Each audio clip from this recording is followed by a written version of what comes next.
A strategy is needed to replace the PNRR, which will end in 2026, with another investment-stimulating program aimed at enhancing the global competitiveness of the Italian economic system starting in 2027.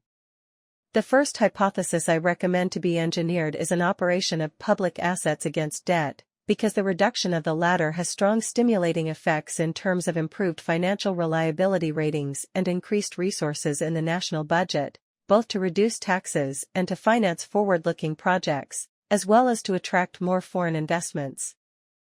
For more than 2 decades, since 1998 in my case, to make the euro sustainable for Italy, this operation has been invoked and studied in many variants by a multiplicity of actors, because it is the most powerful one to reverse the slow economic and industrial decline of Italy starting in the 1970s/80s after the good post-war growth. Yet politics has always feared the loss of consensus and only recently has activated a program of partial divestment of state assets in shares and, minimally, in real estate. Moreover, the community of Italian economists has mostly emphasized that debt is reduced through growth. True, of course. But what if debt beyond a certain threshold prevents growth itself?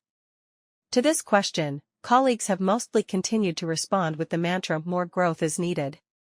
I have always maintained, instead, that in the Italian case, achieving more growth requires financial confidence derived from a debt reduction operation that stimulates investment.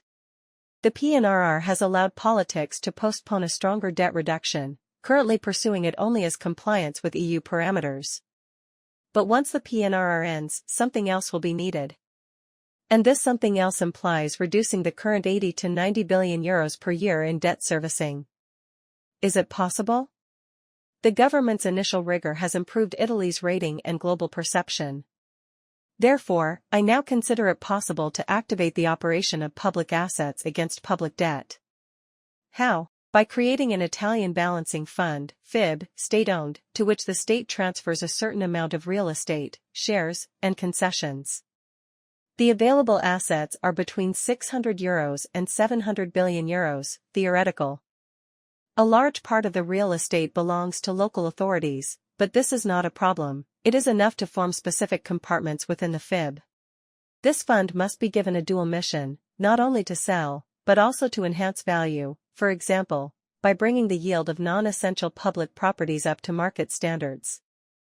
Scope: in an initial preliminary estimate, about €250 billion in assets can be transferred to the FIB without impairing public operational functions. Timeline: 15 years. Anticipation of future values through immediate cash?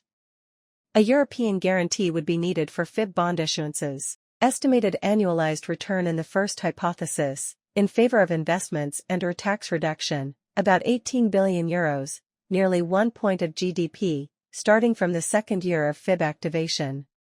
When? Necessarily after the political elections of 2027. But beginning now to study the feasibility details of the project outlined here.